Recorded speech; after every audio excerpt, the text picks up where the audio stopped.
Shalom, selamat berjumpa lagi dengan saya Panutur Sitanggang. Pada kesempatan ini saya mau menyampaikan ada 7 hal yang perlu kita kerjakan dalam situasi seperti saat-saat ini. Kebanyakan kita sekarang tinggal di rumah, namun selama kita di rumah, kita bukan berarti diam, tetapi aktif mengisi pikiran kita dengan hal-hal yang positif. Yang pertama adalah jangan takut. Kenapa dikatakan jangan takut? Coba kita lihat di Kejadian 15 ayat 1. Kejadian 15 ayat 1.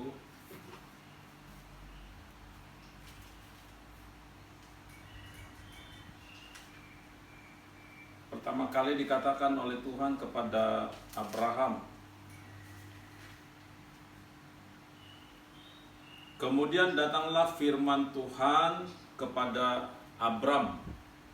Saat itu namanya masih Abram, bukan Abraham, belum jadi Abraham.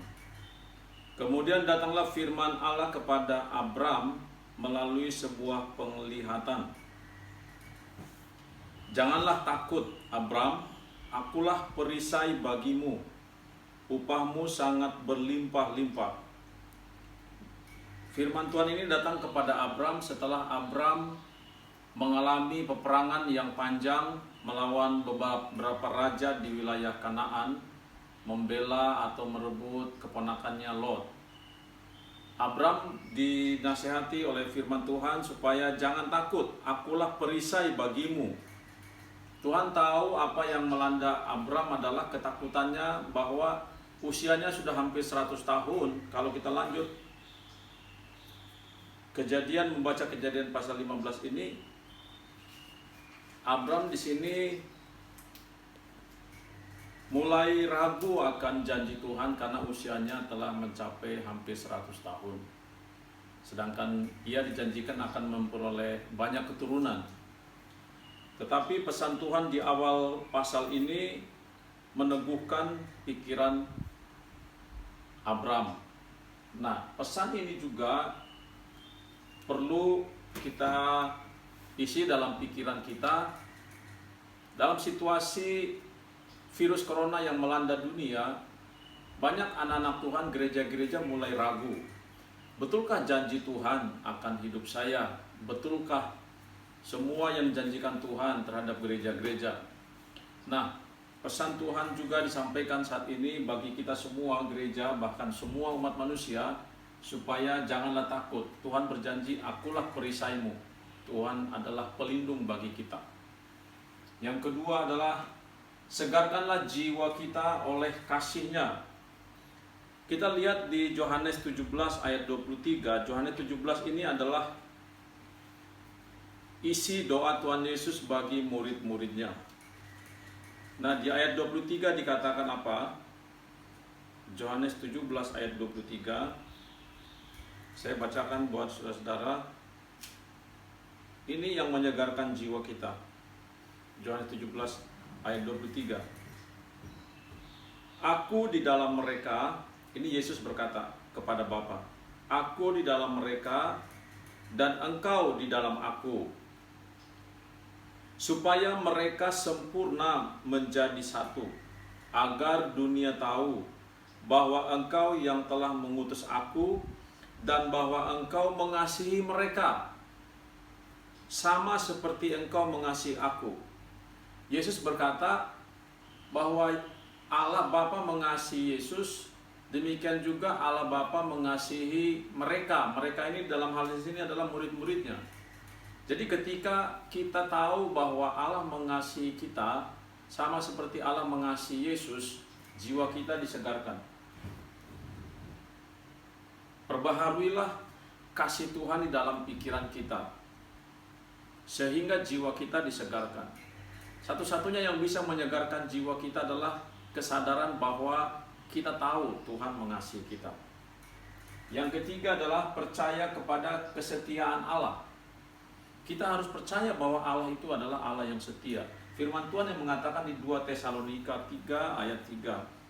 Coba kita baca 2 Tesalonika 3 ayat 3. 2 Tesalonika 3 ayat 3. Saya bacakan buat saudara. Tetapi Tuhan adalah setia. Ia akan menguatkan hatimu dan memelihara kamu terhadap yang jahat. Tuhan sendiri berjanji, Tuhan berkata, aku adalah setia. Dan Tuhan akan menguatkan hatimu dan memelihara kamu terhadap yang jahat. Virus corona bukan dari Tuhan, dia dari si jahat. Dan Tuhan berjanji dia akan meluputkan kita dari yang jahat. Percayalah kepada janjinya bahwa Allah adalah Allah yang setia. Yang keempat adalah relaksasi. Ini bagian yang pernah saya bagi kemarin, Mazmur 91 ayat 1. Saya mau bacakan di Mazmur 91 ayat 1. Orang yang duduk dalam lindungan yang maha tinggi dan bermalam dalam naungan yang maha kuasa akan berkata kepada Tuhan, tempat perlindunganku dan kubu pertahananku, Allahku yang kupercayai. Relaksasi adalah mengetahui bahwa kita ada di dalam perlindungan Allah. Jadi selama kita di rumah, hendaknya pikiran kita mengalami relaksasi bersama keluarga. Ini kesempatan yang indah sekali bagi semua keluarga di seluruh dunia untuk menikmati bersama keluarga. Karena apa? Selama ini banyak sekali keluarga-keluarga yang sulit untuk berkumpul bersama. Bahkan saya terakhir melihat bagaimana kondisi udara di planet bumi semakin membaik karena aktivitas pabrik maupun kendaraan di luar berkurang. Sekitar 21% kualitas udara di dunia meningkat. Ini ada hal yang baiknya dari virus corona, ya, akibat efek samping yang positif. Jadi selama di rumah ini ambil kesempatan untuk relaksasi bersama keluarga. Yang kelima adalah biarlah hidup kita dipimpin oleh Roh, bukan dimotivasi oleh ketakutan. Apapun yang kita lakukan, kalaupun kita mau keluar rumah karena hal yang sangat penting, biarlah engkau digerakkan atau dipimpin oleh Roh. Firman Tuhan yang memimpin, damai sejahtera. Kalau Roh yang memimpin, maka damai sejahtera yang memimpin. Kalau damai sejahtera yang memimpin, engkau tidak perlu takut keluar rumah. Bahkan engkau bertugas, saudara bertugas untuk ada pelayanan di luar rumah, entah pelayanan di rumah sakit, di kantor, atau pelayanan di gereja, dimanapun engkau harus penting untuk pergi keluar rumah. Biarlah damai sejahtera yang memimpin, bukan dimotivasi karena ketakutan. Yang keenam adalah fokus pada Yesus. Ada satu lagu yang saya terima kemarin, yaitu Let's Talk About Jesus. Bicarakanlah tentang Yesus. Fokus pikiran kita kepada Yesus. Karena ketika kita fokus kepada Yesus, sama seperti di padang gurun ketika Musa meninggikan ular tembaga itu, Tuhan berkata kepada Musa, biarlah orang yang terkena kutuk itu, kena tulah itu, melihat ular tembaga itu. Seperti Musa meninggikan ular tembaga, demikian juga anak manusia. Anak manusia yaitu Yesus sendiri yang ditinggikan.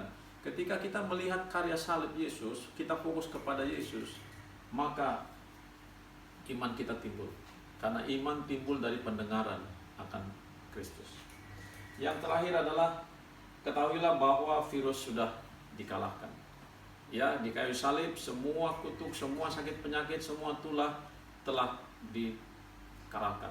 Roma 5 ayat 17, mari kita baca bersama-sama. Roma 5 ayat 17.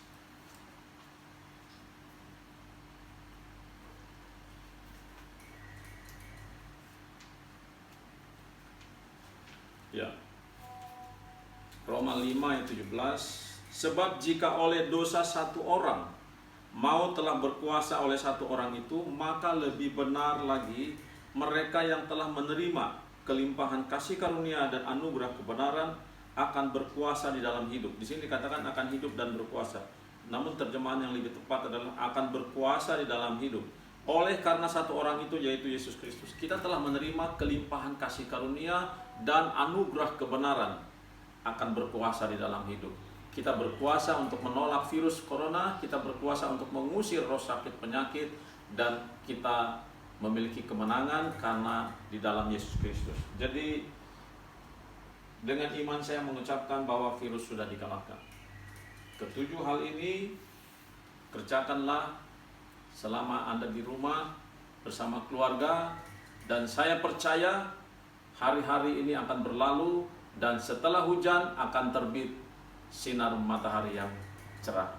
Selamat menikmati firman Tuhan. Tuhan Yesus memberkati. Amin.